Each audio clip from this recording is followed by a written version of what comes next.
Hello, and welcome to the Weekly Scroll podcast. My name is Ryan. And I'm a space cowboy, but animated like I'm in Ghost in the Shell. And today we have a very special guest that is Camila of Crescent Chimera. How are you doing today, Camila? Thank you. Really happy to be here. Really excited to talk about the game. Yeah, I mean, I think, how do we even start this?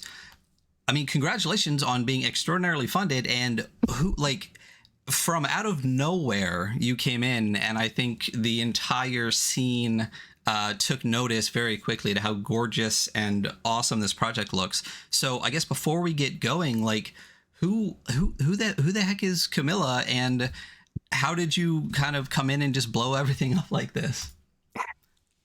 Thank you. I've been really interested in RPGs for a while, and about 2 years ago or so, I knew I wanted to do like my own thing. So I started this idea of making like a small sign for Sign Month, which was the original idea for Astroprisma, just like a sci-fi space exploration game with like some faction elements, some story elements included in there too. And yeah, it was supposed to come out about a year and a half ago or so, and it just kept getting bigger and bigger. I kept doing more art. I wanted to do more pages, and yeah, over time, I just decided to push the project back and make it as good as I could. And yeah, that's been the rest. Yeah, and this is your first like TTRPG project ever, right? Yes. Yeah. This is my first RPG anything. Yeah, and it's, I mean, again, that's, I said it like 10 times before we got started here. That just blows my mind, because when you look at this, and anyone that's listening, please go to, check out Astroprisma on Kickstarter. Obviously, that's why we're here. But the layout is incredible. The art's incredible. I mean, top to bottom, it looks absolutely fantastic. I'm really excited to get it and see how it plays. We're going to talk about the gameplay here a little bit too. But what I think, and again, I think I said this before the show started, I don't know a lot of people in the space that can do everything that you've done on here, as far as the art, the layout, like you're talking about, even like learning Blender for some of the graphics, like the maps, like everything. It's incredible. So you said that you do like graphic design on the side. Is that what? Yeah, on the side. I studied cinematography in university. That was like what I was getting like professional academic training for, like shooting movies, doing special effects, post-production. Yeah, and actually my intention was always to be like a game developer, like video game developer. So my background, like longer term, has been like pixel art, music, and then just learning coding and that sort of thing. And about, I want to say 3-4 years ago, I found out about like indie RPGs, like the whole scene. I fell in love with it immediately. And yeah, from there, I just got the idea to make my own.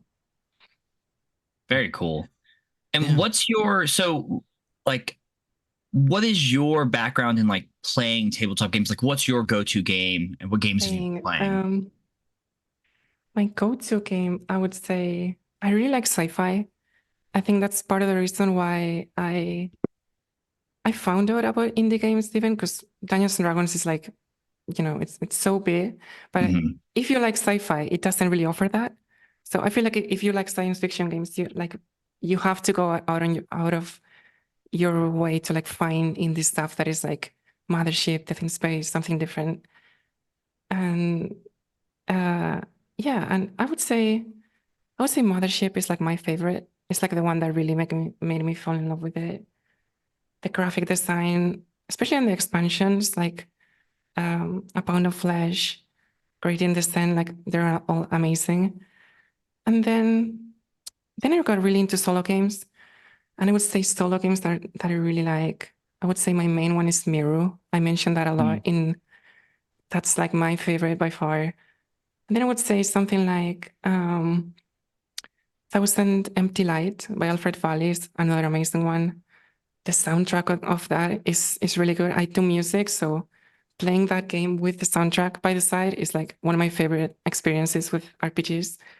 ever. And yeah, I would say those two. I also really I've been getting into like more journaling type games lately. I used to like more like board game type solo RPGs. And yeah, I also really like the games from Mousehole Press. They're the people that do Artifact, Bucket of Bolts, Corico. They did recently. Yeah, those games are also amazing too.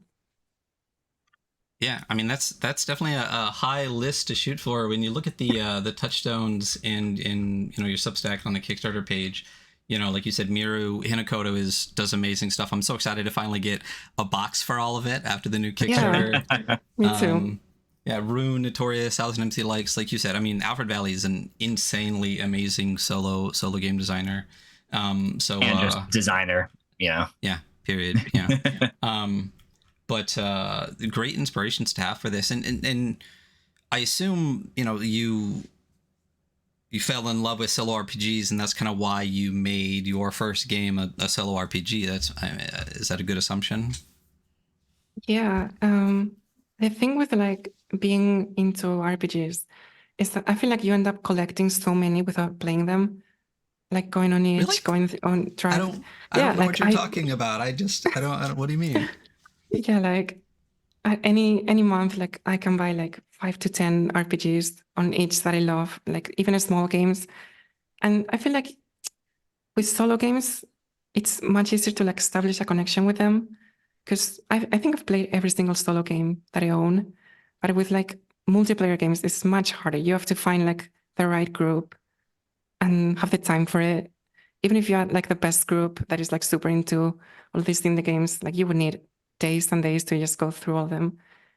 So yeah, like the solo RPGs is just, I feel like it's easier to connect with people because they're gonna be playing them. And at least for my first game, I wanted to do that. I want to also do like traditional like multiplayer games too, but for my first game, I thought going solo, it was like a niche market that I could like make something really cool for. Okay. So Astroprisma, that's why we're here. That's what we're talking about. This is the solo RPG. So what is Astroprisma? Astroprisma is a just solo game. Is mostly focused on space exploration. I feel like that's the defining factor. When I was playing like Mothership, Death in Space, Cyborg, all these other sci-fi games, I had this itch to like, go on a spaceship and like explore different planets, different locations, that sort of thing. And I feel like I didn't really get them from those games. They're more like, you play an adventure in like one specific location, and that's what is in like a sci-fi setting, but you don't actually go into and explore like the unknown. So I made Astroprisma very specifically trying to target that. And then I would say the other big element that defines it and makes it different from other games is the faction element. It's very much instead of like a linear story or like an adventure story that you go through, it's different factions. Each one has their own quests, their own storylines. And it's sort of up to you as a player to like decide what you want to side with, what you want to oppose, and sort of build that on your own. Gotcha. So, exploration is, kind of the focus. That's what you said. So in the game, like what encourages the exploration? Like what is in the game that allows for that? Well, the game is centered around the core element is this hex scroll map of like a space system. It's sort of like a hexagonal, like 36 tiles. And at the center of the star of the system, and every single like ring of hexes around it is like a different area, different ring. And sort of your main goal is to explore that entire system, to fill that map, to see what you find in there. And as the game progresses, it's going to transition more into the faction element of the game, where like once you've explored the whole thing, it's about, okay, what faction do I want to have control over these resources in this planet, or what faction do I want to side with in this battle that's taking place in like the middle of space over here. And you sort of increase your like favor with the factions and decide like the fate of the system in that way. Yeah. Very cool. The factions read really cool too. I loved Warg. You know, I just love the acronym. That's my favorite too. Like, yeah, I'm like, this is great. Yeah. I mean, yeah, let's talk about the faction. So what made you want to have, because I love factions. Factions are absolutely fantastic. So many adventures and so many settings. When done well, factions add so much depth to that. What made you want to make the faction element such a central kind of facet of the game? I would say because it's such an like exploration centered game, and it's like very open for the player. Like you don't need to do anything. It's all up to you. Like if you want to go explore that planet, you can go. If you want to go and fight the first cargo ship you find, you can also do that. It's very open in that sense. My first thought is to sort of take inspirations from video games that do similar things, like games like Fallout New Vegas. I mentioned in the page, for example. That is also a game that like you start the game and you can go wherever you want, do whatever you want. They're exploration games at their core. And the way those games usually work is they have the faction element to add the story, to add more structure and like sort of overarching narrative to the game, while still remaining like fully open. Like you can join, leave the faction, do whatever you want. So yeah, it was more in that sense why I decided to add factions. I didn't want to like do like lore dumps to the player, or like do like you have to go to this place and then this place and like follow every path. No, like I wanted the game to be, like I said, very open, but also very replayable. If you want to play one time and like join these two factions, next time you play, you can join the other factions and have a different experience. There you go. Yeah, I mean, like I said, having faction play, you know, especially Fallout, that's such a great example because those are so important in those. And especially in like a game geared on solo exploration, it, like you said, having these overarching narratives and overarching things. I mean, when I think a lot of faction play, a game that's not sci-fi at all, I really loved Skyrim. For the same kind of way, where like you can pick one and have whole storylines with it, and when you play the game, you could pick the other one. I mean, I always became an assassin and killed everybody every time, but the option was there for other factions, you know. So there are 5 factions. You know, what are those? Kind of just a quick rundown of those.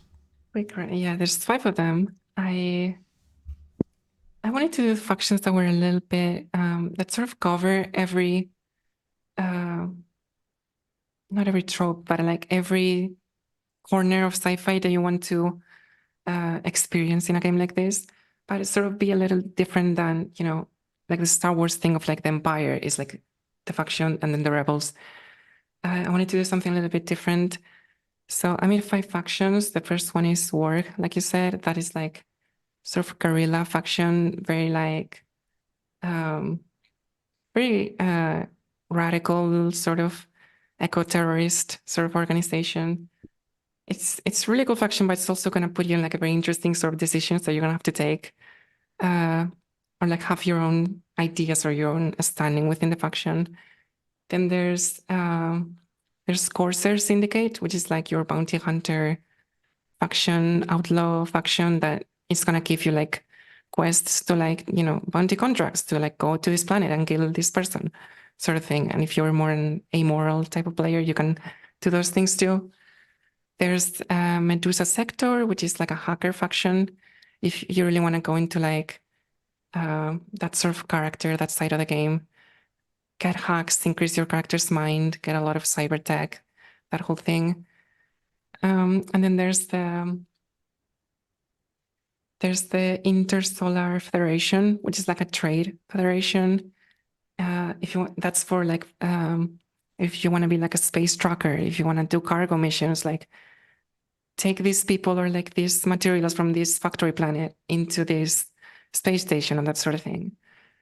And then the final one is the Synth Arch, which is a little bit more esoteric. It's like it's a faction of androids, robots that like the whole idea is the world is a post-apocalyptic universe. So it's in space, it's the universe, but it's post-apocalyptic. So the galactic empires, the civilizations have perished thousands of years ago or hundreds of years ago. So a lot of the robots, a lot of the technology is very old, and the AIs and these sort of things have like gone past the point where like they're self-aware. They're trying to figure out like religious questions, like esoteric spiritual things. So it's like this really interesting idea for a faction of like, it's centered around robotics and like cyborgs and that sort of thing, but it's also almost like a religious faction in a way. Yeah. So, if you had to pick your favorite faction of those, what's your favorite one to play with?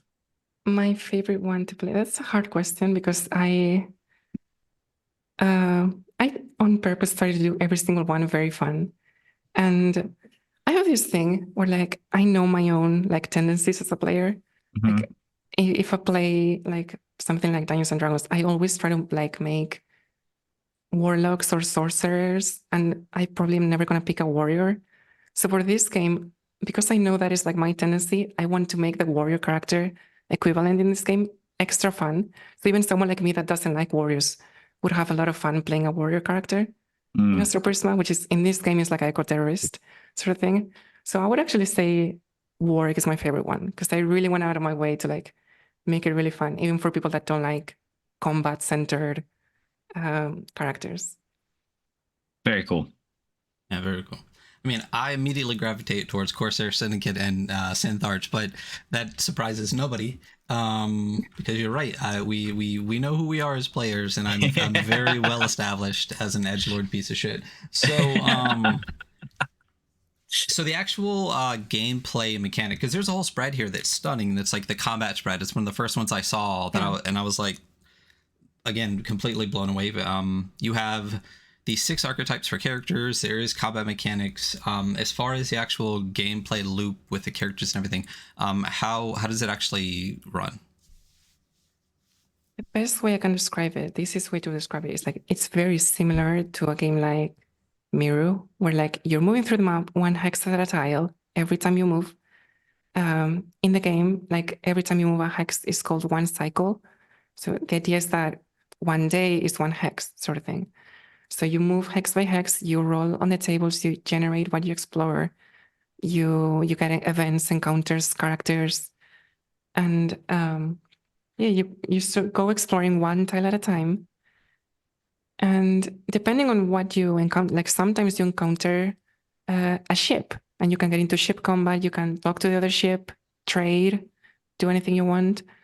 But sometimes you encounter a planet, and you can land on the planet, explore the planet, maybe find someone from a faction, talk to them. So it really depends on what you actually find while exploring. Nice. Yeah, I mean, I know you said you were getting more into solo journaling games. I own a million, but I just can't find myself sitting down to be able to do that. My ADHD and everything just it really drives me nuts. I love these solo exploration kind of games. Like I know you said Miro a bunch. Miro is such an amazing game from Hinakoto. So this is definitely scratching like I think the perfect itch, and I think the goal you're going for is to have a game like this and get to play in that sci-fi setting, like actually get those mothership vibes. I just can't tell you how excited I am that it is an adventure game. There is combat. So how does in a solo game with all of the rolling and stuff like that, how does combat and the character stats and everything come into play? Yeah, so for combat, there's actually 2 different systems. You have your character-to-character combat. So like, you get chased by a bounty hunter and you have to like face them. That is one system. And then there's another system for ship-to-ship combat, like space combat. And those sort of work differently. And they try to go for different styles. Character combat is more traditional, like similar to other RPGs. Because it's a solo game, what you do is you roll on each enemy character has a different table, and it's a D10. So you roll a d10 every turn for the enemy, and it tells you what they do. And on your turn, you can choose from a big number of actions to do that you can also see in your character sheet. As for space combat, it's a little bit different. That is actually very inspired by the game FTL, Faster Than Light, the video game. Amazing game. Yeah. So you see the layout of your ship that you can like customize, or you can also just buy like a pre-made ship from the book. You see the layout of your ship, and you have different modules. And the way it works is that you roll, there's like a dice pool system. So depending on the energy that your ship's reactor produces, you get more dice or less dice.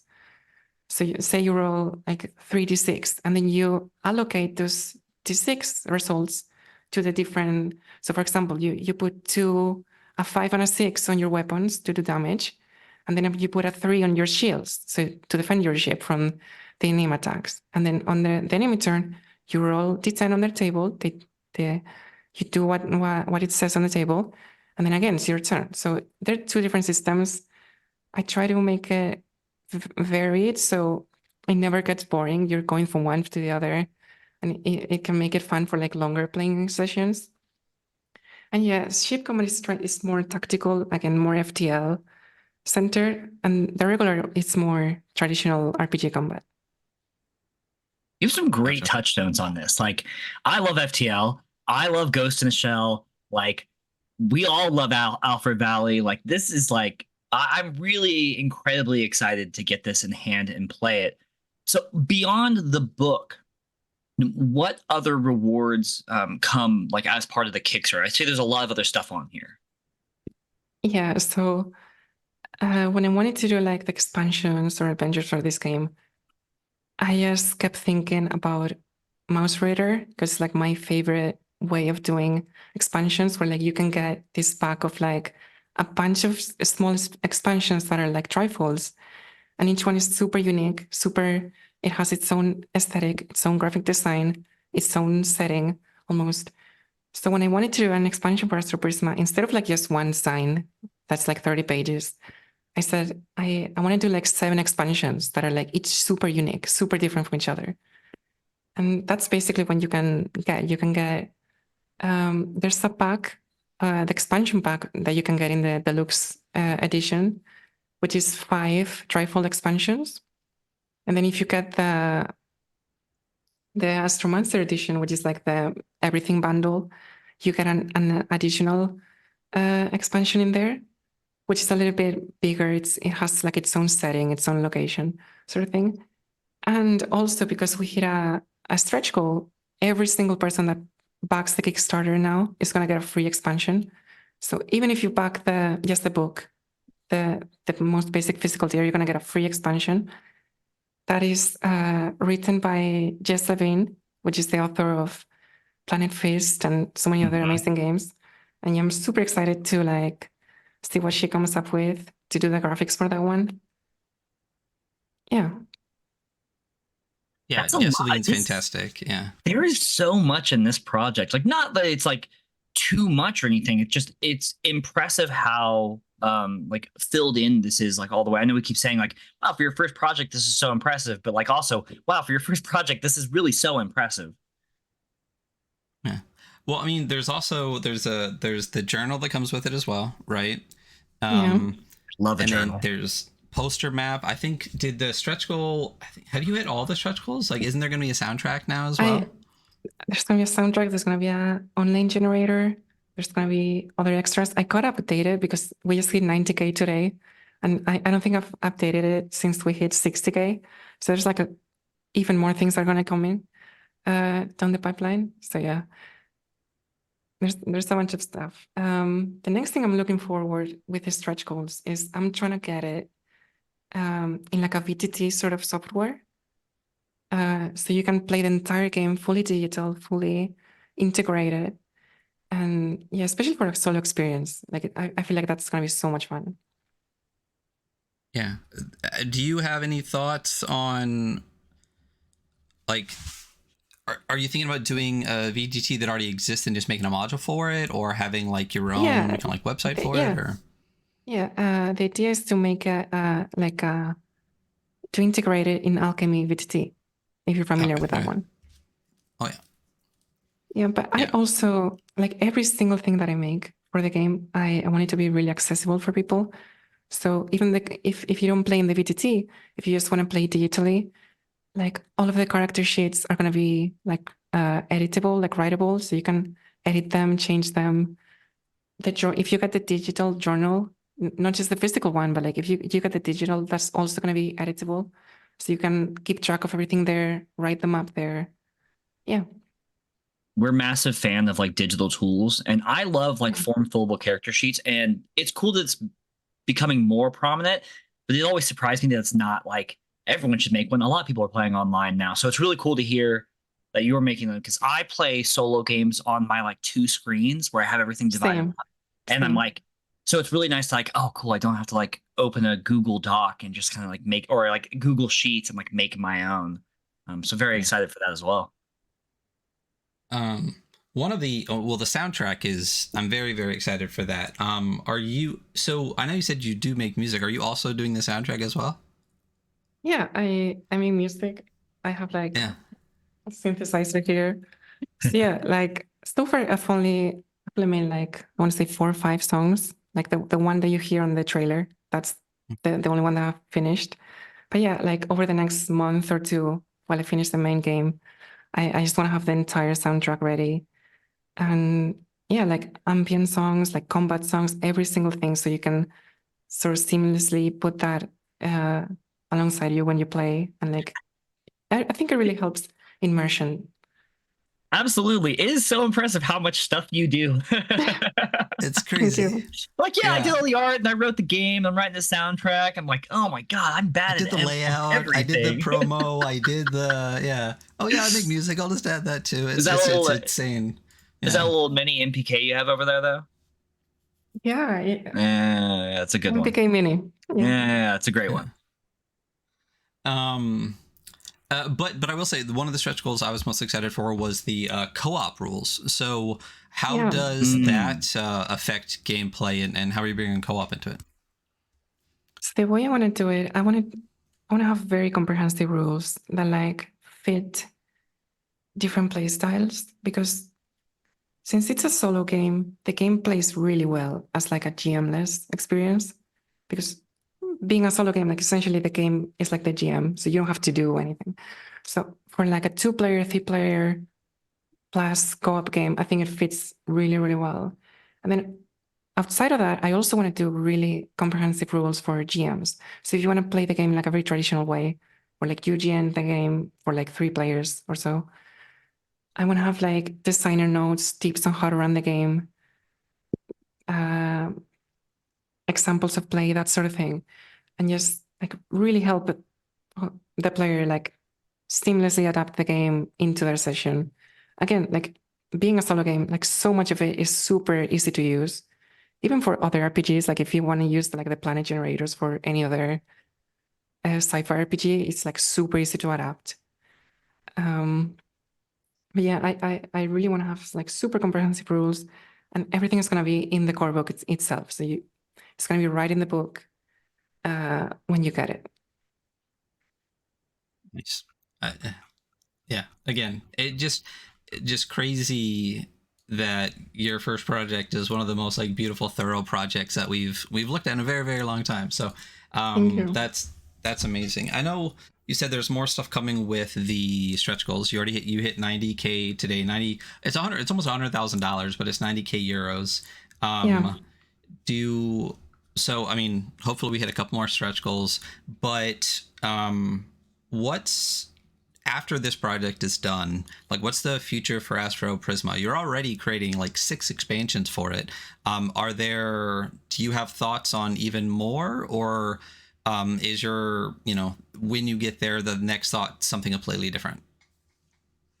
So a little bit of both. Like I really want to keep supporting the game over time. Like I want to do like every year or two a big expansion for the game. And I also want to do like bigger setting expansions, like bigger signs, or like even a book. For I don't know, like 2 years from now, a year and a half from now. But the next immediate project after this, hopefully in like not too long, it's gonna be a completely different game. It's gonna be more like fantasy, magic, like sort of game. And that one is gonna be multiplayer aside from solo player, but much more emphasis on like making a traditional multiplayer game. So yeah, that is sort of my long-term goals. It's just completely different game after this one. Then after that, I'd like to do the first big setting expansion for Astroprisma. Well, we Gotcha. look forward to your fantasy heartbreaker, because everyone's got to make their fantasy heartbreaker. I'll make one. Yeah, you have to. So yeah. And you also said, we talked about this before this, like are you like, are you like a full-time designer now, especially with the way the Kickstarter is going? Yeah, I actually finished, I finished university like 6 months ago or so. So most of Astroprisma I did when I was like finishing university. And then for like this past 6 months, I've just gone full time to finish the project. And yeah, like my idea with this Kickstarter is hopefully to like support myself to be a full-time developer until the next Kickstarter. And yeah, like the response has been so amazing. Like it's like more than enough to like keep making games full time, which is such a dream job to have. So yeah, I'm really, really thankful, really, really excited to like keep working on things. Yeah, I mean, we've said it over and over and over again, and I'll say it like 2 more times. I mean, top to bottom, this is amazing, and for this to be the first thing that you put out, and for it to be this crazy, and you're almost hitting 6 figures on Kickstarter for your first project right after university is insane. So yeah, please keep doing this. Keep doing this for a long time. Do you have any thoughts on? I know you said your background, you were gearing towards more like video games and stuff like that. Is that something that you're potentially still looking forward to in the future, or is TTRPGs kind of like the pivot? Yeah, well, as of right now, RPGs have like taken over my life. I'm definitely going to be doing this for like full time for the foreseeable future. I also want to do board games. I also love like indie board games, and over time, I want to be able to transition into those. Those that take a little bit more effort and time because you gotta produce them, you gotta make everything like components and things like that. So maybe that takes a little bit more time. But yeah, long term, I want to also do video games. I want to do soundtracks for games. I want to keep doing pixel art, keep doing indie games. Yeah. We might know somebody that we talk to every month who also does TTRPGs and is making board games. So loves board games. So yeah, so we'll definitely get you in contact. But yeah, are you willing to say what that next stretch goal is now that you're at 90K, or are you going to wait for that to hit the Kickstarter page? Well, the next big one is that Alchemy VTT like implementation. That's the really, really big one that I've been working forward to. And then after that, I just want to keep adding things to the game. Add more spaceships, add more encounters, add more planets, like keep making content for the game. I think it's a good decision. I feel like when people like move on to like too many like other peripherals, it takes a little longer, but to add content to what you've already got established, I think is a really like wise decision. I also don't want to make shipping like super expensive, because shipping things to the United States is from here in Europe is very expensive, especially when you get into higher weight. And I want to make fishing as affordable as I can, like as normal for US backers, which is by far the biggest country that backs the game. Yeah, so I don't want to add like, there's already like 7 expansions, posters, like design journals, the core hard book. So yeah, I don't want to overdo it and like have to do like 20 euros or $20 of shipping. I want to keep it like as affordable and as normal as I can. So funny because the mothership bundle was just like $30-something for shipping for me. So I'm like, yeah, dude. Yeah. Well, I mean, the mothership bundle is also like, yeah, it's massive 15 too. pounds and about 2 years late. But the question for possible future thing, any thoughts in the future of a box? I tried to get a box for this, but again, it was really expensive to ship it. Yeah. And I wasn't sure. Like when I negotiated the things with the printing companies, I didn't know. I thought it was going to print like 600 things. I didn't know it was going to be like such a big Kickstarter thing. So I could. I'm definitely looking forward to make a box for the next game, and maybe again for the next expansion in like a year plus 2 years from now, maybe do like a re-edition of like everything in a box. But yeah, it just I definitely want to do it, especially moving on to board games is something that I want to do. But doing it in Europe, it is really hard to find like manufacturers for everything and the sort of thing. So in the future, I definitely want to do like boxes for my games. Yeah. Well, I mean, Miro took all the way to Miro 3 before we got a box, so I think you got plenty of time if that's a touchstone. And I mean, it's only a little bit more than 600. It's 1,645 backers right now, so just a couple more. Yeah. And with almost 2 weeks left to go, you could easily hit like 2,000 backers on that.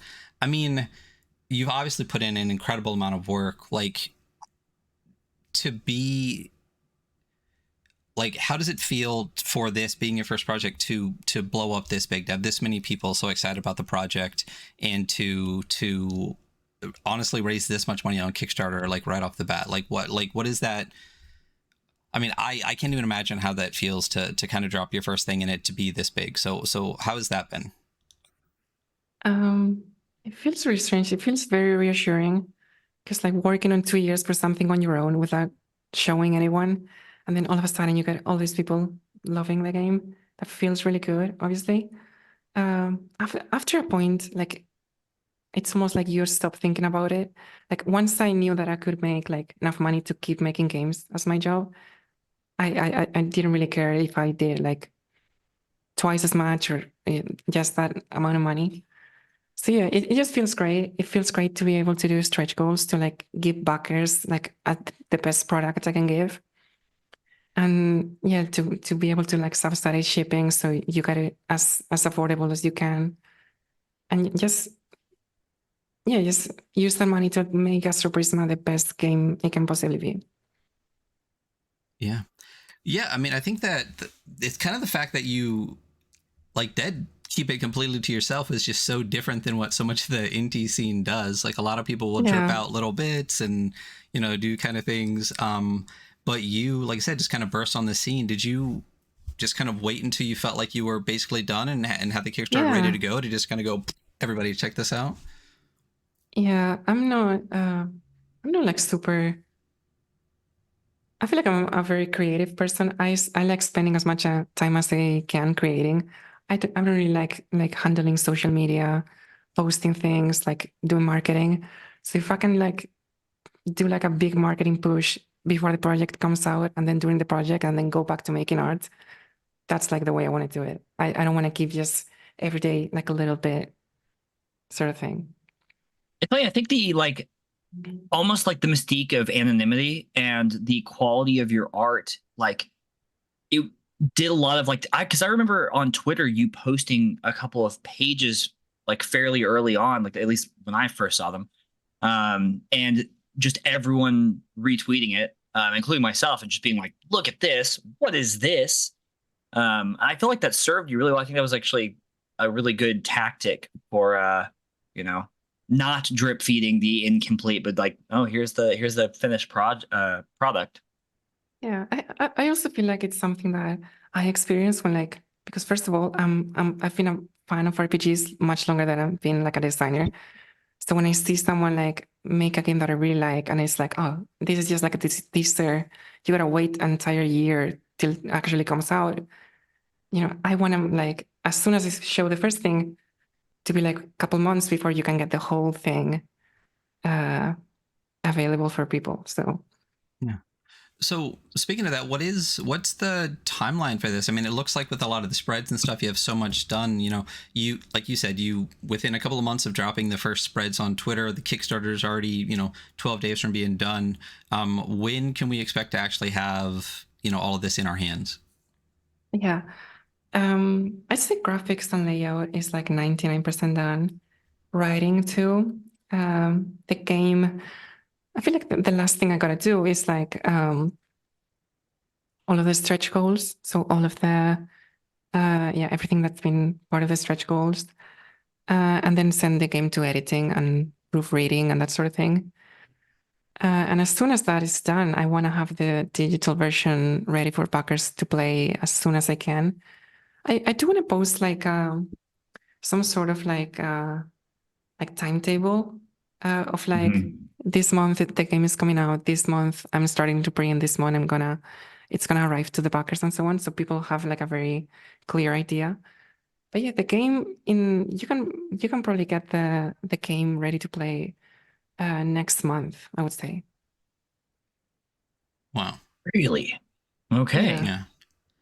I mean, the digital version, I mean, like the physical is going to take some time, and the expansions are also going to take a little bit more time. But the core book, like fully feature complete, that's next month it should be all ready with all the character sheets and all the maps and everything. Can I ask who's doing your editing? I've got like I basically have like my team of friends that we play D&D with. Okay, cool. I send them around. I have other people whose first language is English because it's not my language. Some things that I write are a little bit strange. So yeah, I just have like I would say 6-7 people that I send the game to, proofread it, make suggestions. Yeah. Cool. Yeah. Very, very, very excited to get this digitally, especially, with co-op options and stuff like that. We don't really do. We've been trying to think for a while how to do kind of solo games here on the show. And I don't think it would be a bad idea to try to get this one to be one of the early ones when we eventually figure out how to do reviews and plays with solos on the game. But it's been, like I said, it's been a long time since I've been as excited for a solo game outside of 12 years as, since this one. So this is, again, fantastic. And the fact that you have most of it done before you even got to the Kickstarter. I mean, you're making all the right moves, and that's just incredibly great to see. Yeah. Yeah, we watch a lot of these projects, and you've taken a lot of steps either purposely or just intuitively to be successful. Yeah, I just the way I think about it is just I try to do the things that I would like if I was the backer, if I was like supporting the project. Just have it as, because I've also been on the other side of like I back a game on Kickstarter, and then I gotta wait like a year before I can actually like read it through and that sort of thing. So yeah. Yeah. I mean, I back a couple of Kickstarters a day, it feels like. But yeah, having to wait so long really it does kind of take the wind out of your sails a little bit. I don't know, a lot of the things you're doing to me are really reminiscent of Cloud Empress and Watt and the focus that they have. I was thinking as well. I love that game. Too. Tune in on Sunday. But the focus on making a complete game and all the little details, but also on, like you said, like being a player, what would the player want, and being a backer, what would the backer want? Like, it's really nice to see that. There's I'm not going to say that. It's nice to see people really focused on the fact that like the backers are backing the project so they can get it and play it. So like having them when you're making the project in mind is really nice to see. And it's really cool, like I said, that you have the player, the backer, everything at the forefront of your thoughts with all of it. So yeah, again, just can't wait for this project. Super excited. Where can people find, because I know you don't do a lot of social media, but I there is an itch, there's the Substack. So where can people find all of your stuff, all the links, so they can keep up to date with everything that you're doing? Yeah, I've put all my links underneath the Kickstarter. So if you scroll all the way down, you're going to find everything. Yeah, I have a Twitter at Crescent Chimera. I have a Substack also at Crescent Chimera. I have a itch.io store that I'm going to upload all of the digital contents when it releases too. That's also Crescent Chimera. And yeah, that's basically it. I also have a YouTube channel that I haven't uploaded anything yet, but I want to also start doing tutorials for the game, playthroughs, walkthroughs. As soon as I get it closer to release. Yeah. Super excited for that. I wish more people would do that. Half the reason we do the show and the reason we do like the APs and stuff is to show people how to play. I wish more creators would like show people how to play their games. So it's really nice to, again, just another, really great step that you're taking to help people go through. Because if I could sit down, look at a game, and then actually watch a creator tell me how to play it, like that would be super exciting. So yeah, Chris McDowell does that with all of the Into the Odd, and it's like so successful and such a great way to like plug the mechanics of what you're doing. I look forward to that as well. Yeah, I feel like binge watching all of his streams, all of his like as I was making the game. He's such an inspiration. Such a good designer. Yeah. So Camila, I can't thank you enough for coming on the show. I feel like I'm like losing my words at the time because I'm just so amazed at just like how well you've done everything, the steps you're taking, and just how beautiful this project is beginning to end.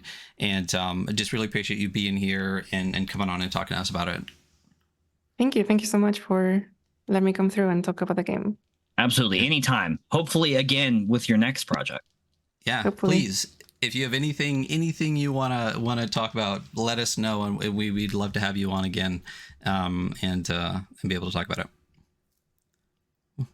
All right, so that is going to be us for today. Again, thank you, Camila, for being here. Thank you, everyone watching, and this will be out. It is 12 days left, and I don't even know what today is, April 5th. If you're hearing this, and it is before April 18th, go back Astroprisma. This is not one that you are going to want to miss. So back it. And that's it. Yeah, if it's, I just wanted to add, if it's after the end of the Kickstarter, I want to leave pre-orders on BackerKit open for a month or so. So even if it has ended, check on the Kickstarter because you might still be able to get the game. Awesome. Perfect. Yeah. Fantastic. Definitely, again, don't miss this one. That's it. We're out. Have a good day. That's Bye. Bye. Bye.